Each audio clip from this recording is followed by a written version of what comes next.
Steam just had its annual NextFest, an event where developers can show off their upcoming projects by releasing demos for people to enjoy. And I played a whole heck of a lot of demos over the past week, and I'm going to talk about literally everything I've played since the start of NextFest. Obviously, I couldn't get to all of the games on the list, but I tried to choose ones that at least looked somewhat interesting, and I tried to stick with games that had some sort of a horror theme. Without further ado, let's jump right into it. Do you like Resident Evil? I've been a fan of the series ever since I first played Resident Evil 4 on the GameCube back in the day. I've played literally every single game in the series and enjoyed all of them. I even enjoyed the boulder punching shenanigans of Resident Evil 6, and you can't talk about Resident Evil without also talking about Silent Hill. These two are the grandfathers of survival horror, and they go together like peanut butter and jelly. All of that to say that I am an absolute sucker for any game that tries to emulate the look and feel of these two games, especially if it's a retro-inspired game that plays like the first 3 RE games. So when I spotted the Crow Country demo on Steam, I was immediately interested. Hell, I was ready to give the game a glowing review before I even played it just based on the screenshots. And to be honest, this game is absolutely stellar. Crow Country clearly wears its inspiration on its sleeves with its rudimentary tank controls, low poly models, and survival horror inventory system. While we've seen dozens of games that have tried to capture the magic of the previously mentioned survival horror giants, few have come as close as this game. The game's story revolves around a detective named Mara who's investigating a mysterious abandoned theme park created by a strange and enigmatic man named Mr. Crow. Mara drives up to the park one day for unexplained reasons and decides to have a look around and hopefully find Mr. Crow. And right off the bat, I am in love with this game's art style.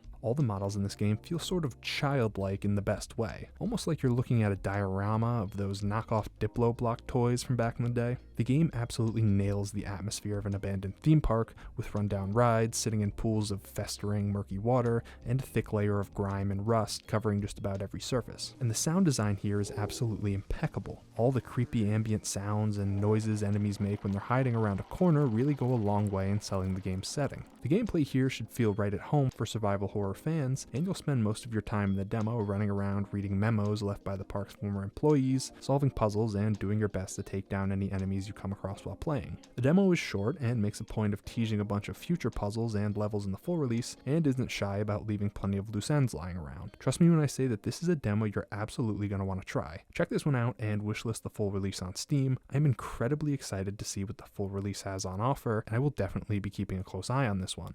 On to the next game.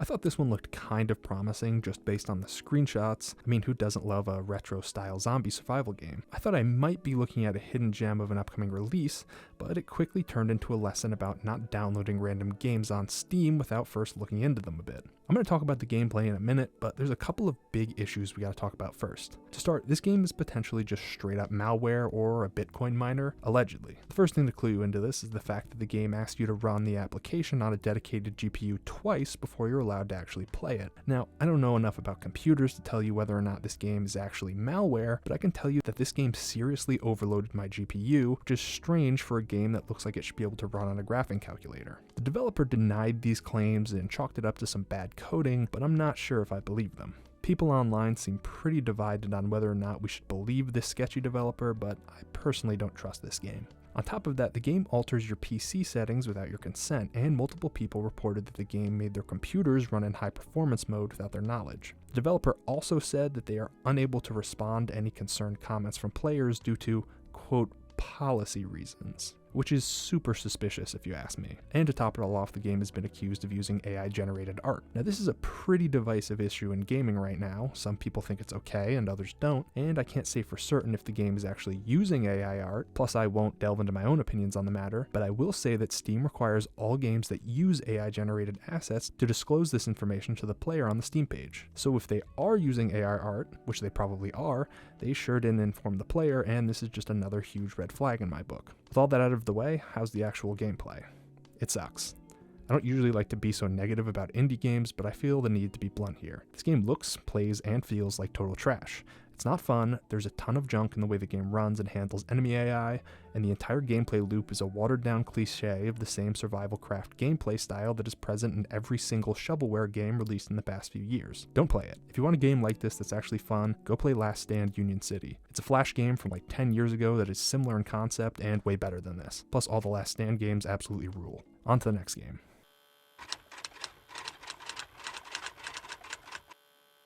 Have you ever wanted a game that was a cross between The Legend of Grimrock and Typing of the Dead? I sure haven't, at least not until I played this game. Cryptmaster is a roguelike dungeon crawler that revolves entirely around typing and words for its gameplay. Now, I never thought that I would want a game like this in my life, but after playing this demo, I absolutely need this game. Essentially, you wake up in some sort of limbo, and you and your party are neither living nor dead. You're under the control of a mysterious necromancer who guides you on your journey in an attempt to help you escape this realm and further whatever nefarious purposes he might have. To do so, you're going to need to explore in search of items and letters to help you remember who you were in life. Your party is made up of a warrior, rogue, bard, and witch, each with their own past to uncover and their own unique set of abilities to use. Now, this is fairly standard dungeon crawler stuff, except that the whole game revolves around typing. Other than moving your party around the map, every action you perform in this game must be done by physically typing out the action you are trying to accomplish. If you come across a chest, you literally need to type out the word chest to open it. Once you do, you'll have to ask the necromancer questions in order to figure out what item is in the chest. You can ask him to look at it, taste it, or try and remember something about it, among other questions, and if you manage to figure it out, you'll be rewarded with the letters used to make up the word. These are then given to your party members to help you figure out the name of an ability they have. If you can guess the word, you'll unlock a new ability to be used in combat. This all probably sounds kind of weird, and I feel like you really need to play the demo to understand what this game is all about, but it's honestly a pretty surprising amount of fun. It's a good mix of puzzle solving and dungeon crawling thrown together with this unique feeling black and white art style and a world that all feels pretty unique. Plus, you can say bad words.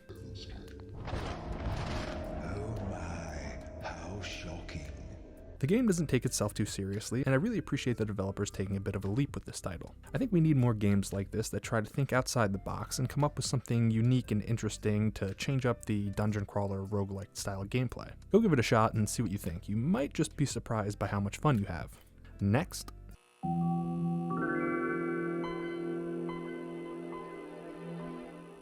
This game is something I've been following for a pretty long time. The demo's been floating around for a while, and if you're at all into the whole Backrooms, liminal space horror trope, then you almost definitely know about this one. Now, personally, I'm starting to get a little burnt out from this subgenre of horror, but regardless of that, Dreamcore is still definitely worth a look. I will say though, this game definitely isn't going to be for everyone. For starters, there isn't much in terms of actual gameplay here, in the sense that pretty much all you're going to be doing is walking around and looking at stuff. Yes, there's more to it, and there's some secrets and endings for you to find, but I don't want to spoil anything, as I feel like this is the kind of game that you really need to experience for yourself. Currently, there's only one level available, that being Dream Pools, but the devs are supposedly working on a bunch of other maps, each with their own liminal space setting. The current map is essentially a white tiled pool area with strange geometry and winding corridors, and the occasional out of place and eerie set piece. And that's really about it. You just kind of walk around and look at stuff, and just try to take in the game's atmosphere. It's the kind of game that takes the term walking sim to a whole new level, but I actually really like it. These kinds of games aren't usually my thing, to be honest, but I actually really enjoy just walking around the environments here and soaking in this strange world you find yourself in and enjoying all the little horror set pieces. And you can spend literal hours in this place just wandering around completely lost and coming across new rooms for what feels like forever. Plus, the visuals here look really good too, with this semi-stylized yet realistic look with the bloom turned all the way up to 11. Just be sure to turn off the VHS filter before playing, as it kind of weakens the experience in my opinion. Like I said earlier, I feel like this is a game you really need to play for you to understand,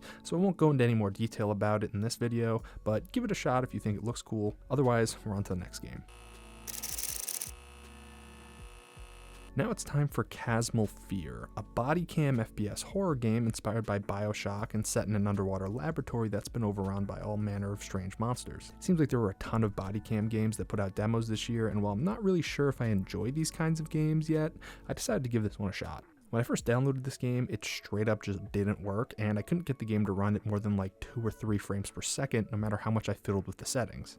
The devs ended up releasing a fix for this a couple days later, which finally let me run the thing at a playable frame rate, albeit with a good amount of stuttering and frame drops. Now, this game is made by 2 guys, so I'll cut them some slack, but I think this game needs a bit of work. I can get down with the concept, I mean, who doesn't love a good underwater horror game, but I think the devs are going to have to put a lot of work into this game for it to reach its fullest potential. The whole body cam idea feels kind of off to me here. Moving your character around or just trying to aim feels like you're drunk and your arms just sort of go all over the place. Plus, it feels like you're looking through a fisheye lens the whole time. On top of that, there's a decent amount of jank here with the enemies and environments, which I'll give them a pass on since this is clearly a pre-alpha demo, but I think this could be a neat little title if the devs stick with it and try really hard to fix up some of the less than stellar gameplay elements here. But I think this one's going to need a good deal of polish before I would recommend it. Moving on. Do you remember The Lighthouse, that weird art house movie where Robert Pattinson befriends a mermaid? Well, imagine if they decided to do a movie tie-in game about the trials and tribulations of sea madness, except instead of a lighthouse, you have the ever-present flesh obelisk, and instead of having Willem Dafoe as your companion, you have your right hand, which you use to touch things. I'll be honest, I don't have a clue what's happening in this game. In fact, I'm not even sure I actually played it. For all I know, this game was just an extremely vivid hallucination I had from a bad case of the swine flu. In a nutshell, Eclipsium is a horror puzzle-solving walking sim that looks like it was made on a Game Boy Color. You essentially just spend your time walking around and touching stuff with your hand while trying to solve puzzles and figure out what the hell is actually going on. You'll wander through the woods, through fleshy eye caverns, into boats, and so on. The visuals and set pieces here are super trippy, with doors and pathways constantly disappearing as environments rearrange themselves. And despite its strange visuals, this game is oddly unsettling at times, especially if you go into the water. By the way, do not go in the water. I don't usually like these types of games. However, this one is weird and I like weird games. So I'll be keeping a close eye on it to see how it turns out, because I have a feeling that this is going to be something really special. Also, you can take hallucinogenic mushrooms, so extra points for that. Next game.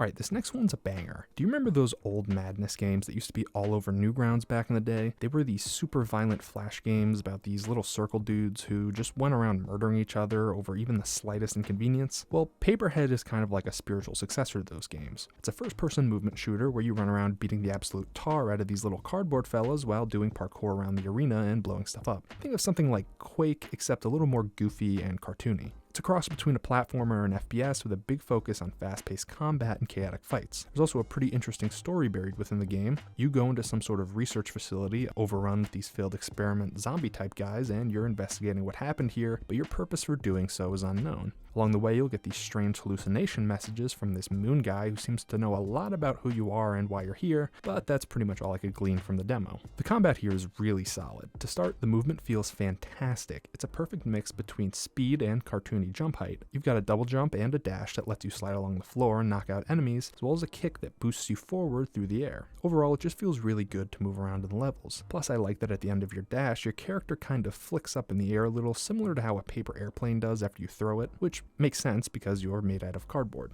I don't know if this was intentional, but I like to think it was. As far as the combat gameplay is concerned, fighting enemies is an absolute blast. You'll be shooting them with shotguns, blowing them up with barrels, kicking them around, or just stomping on their heads. The game also introduces a mechanic involving this pencil that lets you draw level hazards and abilities to help you out. There's only 2 of these available in the demo, one being a bomb that you can conjure up to kick at enemies, and the other being a doorway that you can use to find secret areas. I'm gonna go ahead and assume that this is gonna be a pretty central mechanic in the full release, and I really like it so far. Honestly, this demo alone could probably be its own video, and maybe I might just do one for it. But if you like boomer shooters or just games that are overly gory and goofy, then you should definitely give this one a shot. It's absolutely worth your time, and I highly recommend you keep an eye out for the full release. Next up.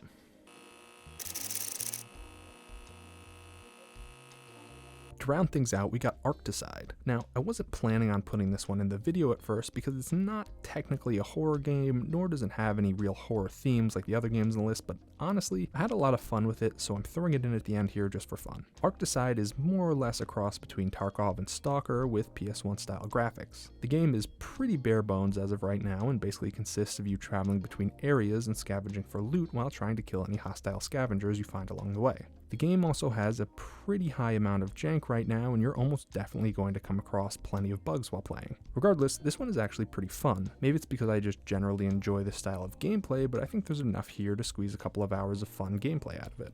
The game's also pretty hardcore, and you will die a lot while playing. You can only take a few shots before going down, and ammo tends to be pretty scarce. I won't go on for too long about this game since it doesn't really fit the theme, but if it looks even a little bit interesting to you, maybe you should give it a shot, because the demo's got some good bones even at this stage, and I'm excited to see where the project goes. A quick caveat here for games I played that were just too janky and unfinished to really talk about. I kind of alluded to this with my section on Chmel Fear, but there were a handful of demos that I tried to play that really just weren't worth talking about because of how unplayable they are. I won't go through them all for time's sake, but I do want to highlight a single entry real quick. Nadir. This game seemed like it had a really cool concept with retro-inspired puzzle solving, turn-based combat, mixed with a game where you control 4 individual characters who are all trying to escape a mansion together. The problem is that the demo is completely unfinished and pretty much unplayable. I think it would be a stretch to even call this a proof of concept. I think developers really need to be careful about releasing unfinished demos like this, as it really really hurts my opinion of the game and kind of turns me off from the full release. I assume the devs just really wanted to draw some attention to their project during NextFest, but I think it does more harm than good. I feel like releasing this demo is only going to turn a lot of people away from the game, and chances are most of them aren't going to stick around to see how the full release turns out. I'm not trying to single out Nadir in particular here, as there were plenty of other demos I played that were like this, but I felt the need to mention it here at the end. I'll put some of the games that were like this on the screen and in the description down below, and you can check them out and form your own opinion if you'd like, but just remember that they're probably not going to live up to any expectations you may have, and you're probably better off just wishlisting them and waiting around for a full release. But that's going to do it for all the demos I played during NextFest. If you like this video, consider subscribing and maybe dropping me a like or a comment down below to let me know what you think. As always, thank you all so much for watching, and I hope to see you all again soon.